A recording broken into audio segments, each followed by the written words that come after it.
Attention, cette vidéo ne constitue en aucun cas un conseil financier. Faites toujours vos propres recherches avant de prendre une décision. Ce que je partage ici reflète uniquement mon opinion, basée sur mes analyses et indicateurs personnels. Le trading, qu'il s'agisse de crypto-monnaies ou d'actions, comporte des risques, y compris des pertes financières potentielles. Investissez avec prudence, merci de trader de manière responsable. Bonjour à tous et bienvenue sur ma chaîne. Aujourd'hui, beaucoup de news intéressantes.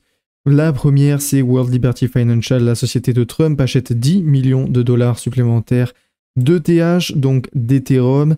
On va voir justement ça dans l'analyse technique. Est-ce qu'on se rapproche petit à petit d'une null season? C'est toujours ce qu'on se pose comme question.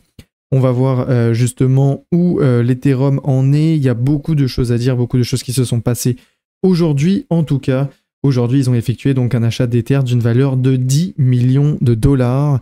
Est-ce que du coup c'est bon pour l'Ethereum? Est-ce que ça y est, il va partir to the moon? Tout ça, c'est quelque chose qu'on va voir.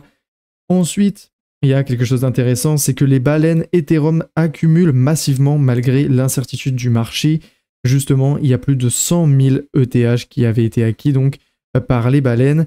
Et c'est quelque chose d'intéressant puisque le sentiment des investisseurs reste incertain alors que le marché attend la publication du rapport sur l'inflation des dépenses de consommation personnelle. Donc c'est le PCE. Et la Réserve fédérale a récemment maintenu ses taux d'intérêt à 4,25%, 4,50%, suscitant des inquiétudes concernant les actifs à risque comme les crypto-monnaies. On a vu aussi hier qu'il y avait justement la Fed, donc Jérôme Powell qui avait parlé, hein, c'est justement ça la Réserve fédérale, et justement il avait dit aussi pour la débancarisation. Donc justement on a des contrepoids, donc on a quand même des bonnes nouvelles et des mauvaises nouvelles. En même temps, en tout cas, la bonne nouvelle, c'est que justement 100 000 ETH ont été acquis par les baleines. Donc, à voir ce qui va se passer.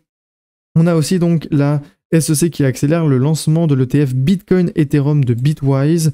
Ça y est, la SEC vraiment commence à accepter de plus en plus les crypto-monnaies. Et donc, plus de crypto-monnaies dit forcément beaucoup de Bitcoin, d'Ethereum surtout. Hein, ce sont les deux mastodontes. Mais en tout cas, ils vont même aller plus loin et ça, on le verra plus tard. En tout cas, jeudi, la Securities and Exchange Commission, donc la SEC, a accéléré l'approbation de l'ETF Bitwise, Bitcoin et Ethereum. Donc ça lui permet d'être coté et négocié sur NYSE. Et c'est intéressant pour Bitwise car il comprend les proportions de capitalisation boursière comprenant actuellement 83% de Bitcoin et 17% d'Ethereum. Donc, Bitwise fait un très grand coup et c'est extrêmement intéressant pour le Bitcoin et pour l'Ethereum. On va aussi voir du côté de Grayscale qui lance un Bitcoin Miner ETF. C'est assez intéressant vu que en fait ça s'appelle MNRS et c'est justement un investissement offrant une exposition au Bitcoin, les mineurs de l'écosystème minier BTC. Et le rôle justement de celui-là, donc justement ils ont dit le rôle crucial des mineurs du Bitcoin peut être attrayant pour ceux qui recherchent une alternative à l'investissement direct en BTC ou pour ceux qui n'ont pas accès ou ne sont pas prêts à investir directement dans le BTC. Et honnêtement, pourquoi pas, ça peut justement élargir. Et comme explication justement, ils ont mis que l'ETF Grayscale Bitcoin Miners offre aux investisseurs une exposition ciblée aux mineurs de Bitcoin et à l'industrie mondiale du minage de Bitcoin dans un fonds géré passivement, basé sur des règles et suivies par indice conçus pour évoluer avec l'industrie. Donc, bon, Grayscale essaie de plus en plus de s'étendre en plus au minage de Bitcoin. On l'a vu hier aussi avec le minage de Bitcoin avec le Texas, avec la réserve de Texas. Donc, ça c'est extrêmement intéressant. Peut-être qu'il y aura encore de plus en plus de personnes qui mineront du Bitcoin pour en faire plus et justement potentiellement faire flamber aussi les prix qui vont avec. En restant justement sur Grayscale, quelque chose d'intéressant que j'ai vu, c'est qu'ils veulent l'ETF XRP. Ça, c'est plutôt intéressant. Ils ont du coup essayé de faire le Bitcoin Trust et l'Ethereum Trust, hein, justement, qu'on avait vu le 11 janvier 2024. Et donc justement, ils essaient aussi de faire passer le XRP. Et on voit que celui de Grayscale, environ 16,1 millions de dollars d'actifs sous gestion. Et ces actions sont détenues par des comptes d'investisseurs américains qui cherchent à s'exposer au XRP sans le coût et la complexité de l'achat direct de l'actif. Hein, donc c'est normal, hein, c'est ce qu'on appelle finalement un ETF. Et on va voir ça aussi aujourd'hui. Qu'est-ce que ça va donner sur l'XRP, sachant que j'avais fait déjà une vidéo hier, mais comme ça on va tout combiner dans une vidéo aujourd'hui. Je pense que ça sera plus intéressant. Et enfin, on termine avec quelque chose que j'ai trouvé assez rigolo. C'est le père d'Elon Musk qui, justement, a lancé Muskit.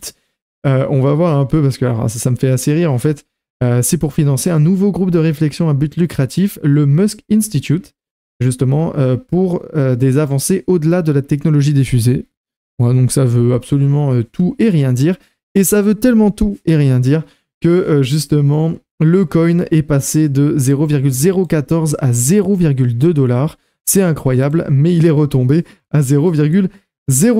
Tout simplement parce qu'ils ont mis justement le site web et ben, justement, il n'y a aucun détail sur le projet et les informations sur sa tokenomics. Donc, bon, finalement, on n'en sait rien, mais en tout cas, vous voyez que les mêmes coins, il y a beaucoup et extrêmement beaucoup de volatilité. Donc il faut faire attention avec ça, à voir ce que ça va donner. Est-ce que honnêtement ça va changer grand-chose? Honnêtement, je sais pas, parce que ça veut vraiment tout et rien dire. Un nouveau groupe de réflexion à but lucratif sur des avancées au-delà de la technologie des fusées. Je ne sais pas du tout ce qu'il veut dire. À voir, à suivre. En tout cas, j'ai trouvé ça vraiment très drôle, surtout sur la volatilité. Ne vous faites pas trop avoir sur les justement les mêmes coins. Ça peut être dévastateur. Et maintenant, on va passer à l'analyse technique. Et comme vous pouvez le voir, l'Ethereum aujourd'hui a fait vraiment quelque chose d'incroyable. Il a fait une mèche au-dessus de son triangle de compression. Donc, c'est intéressant puisque ça veut dire qu'il a du carburant. Et ça veut dire qu'il peut partir extrêmement haut. Forcément, on l'a vu, il y a énormément de news qui étaient en faveur de l'Ethereum. Donc forcément, beaucoup de gens ont parié dessus. Justement, l'Ethereum est parti en fusée. Le problème, c'est qu'on n'a toujours pas clôturé au-dessus. Vous voyez qu'ici, on est en train d'essayer de clôturer donc justement au-dessus donc, des 3302. Vous voyez qu'on est encore au-dessus, on est au 3313. Mais si on ne clôture pas au-dessus, c'est-à-dire qu'on ne pourra pas du coup faire le retest. Je vous rappelle, si on clôture au-dessus, potentiellement, ce qu'on peut faire, c'est du coup revenir. Revenir pour retester, pour repartir de plus belle. Le problème ici, c'est que la clôture n'est pas finie, il nous reste quand même 5 heures. Je vous rappelle qu'en 5 heures, il peut se passer énormément de choses. On est en crypto, on n'est pas dans des actions. Donc, forcément, il y a de fortes possibilités qu'on ne puisse pas confirmer les 3302. Et si on ne confirme pas les 3302, qu'est-ce que ça veut dire? Vous le savez très bien, ça veut sûrement dire de revenir dans le range. Bien évidemment, il y a différentes résistances, surtout au support, surtout le support des 3247 qui est juste ici. Parce que ce qui est intéressant, c'est qu'on a réussi justement à le breaker. Donc si même on clôture donc en dessous des 3302, on pourrait potentiellement revenir juste tester les 3247 pour ensuite tenter de repartir et de casser justement le triangle et peut-être potentiellement revenir pour les 3452. Ça, c'est encore quelque chose qui est possible. Vous voyez qu'on s'est fait rejeter juste un peu en dessous au 3437. Donc, l'Ethereum est dans une position bullish. Comme je vous l'avais mis dans la vidéo d'hier, Ethereum bullish avec un point d'interrogation, c'est vrai que c'est toujours une question à se poser, c'est surtout où sera la clôture. Par contre, si on clôture au-dessus des 3247, justement, hein, là on avait clôturé pile sur les 3247, donc sur le 0,5 de Fibonacci, donc ça c'était une bonne nouvelle justement pour repartir vers le haut. Mais on n'a toujours pas retest. Donc il faut toujours garder ça en tête et toujours essayer de voir ce qui va se passer. Donc un retest, une réintégration de range et une potentielle baisse jusqu'au 2871 peut être encore possible. Si on tient pas, on peut justement redescendre pour après repéter par le haut. Ça, c'est quelque chose qui est possible encore une fois. Quelque chose d'intéressant que j'ai remarqué, surtout en 4 heures, c'est qu'on est venu justement confirmer les 3429. Maintenant, on est en train justement de faire le retest donc des 3332. Ici, vous voyez malheureusement que ça arrive plus ou moins à tenir. Là, on voit qu'on essaie de se battre pour revenir au-dessus. mais je vous rappelle qu'il reste quand même 58 minutes pour la clôture, donc à voir ce qui va se passer. En tout cas, ici, retest potentiel et potentiellement rebond pour revenir aux 3429. Et 3429, quelque chose d'intéressant pour les 3429, c'est que ça pourrait repartir du coup ici, aux 3437, donc on pourrait encore pousser plus haut et donc pousser au-dessus du coup du triangle de compression qui est descendant. Quelque chose aussi, autre chose d'intéressant que j'ai vu pour la Bitcoin dominance, donc comme je vous l'ai dit, on s'est fait rejeter sur justement cette résistance en haut, et là on est en train de vraiment chuter extrêmement bas, et c'est normal vu que tous les regards sont sur l'Ethereum en ce moment, les whales, Trump, etc. C'est sur le Bitcoin, donc sur l'Ethereum, pardon, donc forcément la Bitcoin dominance descend.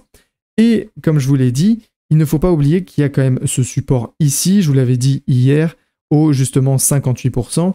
Ce n'est pas parce qu'on descend à 58% que forcément ça veut dire que ça y est, ça va partir en alt season. Je vous rappelle qu'on a quand même ce support-là. C'est vrai que si on clôture avec ce support à la baisse, il y a justement un potentiel de descendre, retest, et si ça ne tient pas, on peut encore redescendre plus bas.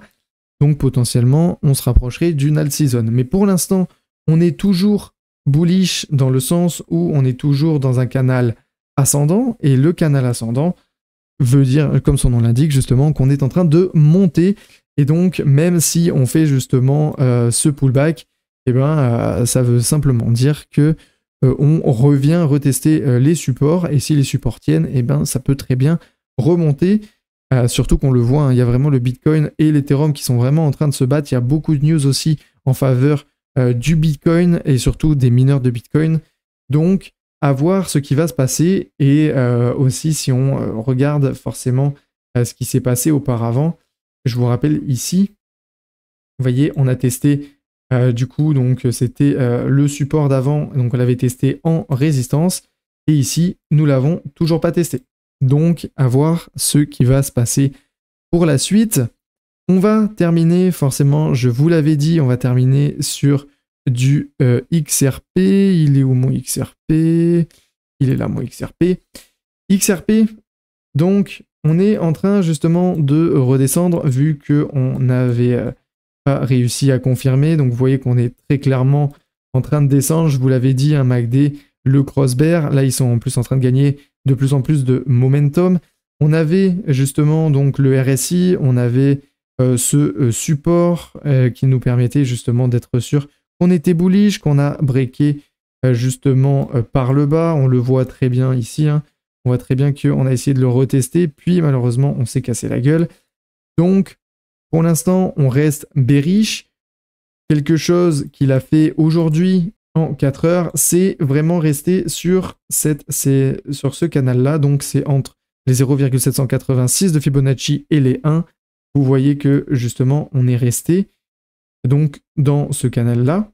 On est resté aussi surtout, à savoir sur le haut du canal pendant très longtemps. On a breaké en bas, mais on est revenu sur le haut du canal. Et aujourd'hui, on est en train justement de se casser la gueule. Vous voyez qu'on est en train de se faire rejeter par la résistance du milieu de canal. Donc, honnêtement, ce qui est fortement possible, c'est qu'on revienne au 2,78. Pourquoi je dis ça? Forcément, je vous l'avais dit hier, mais je vais le répéter quand même aujourd'hui.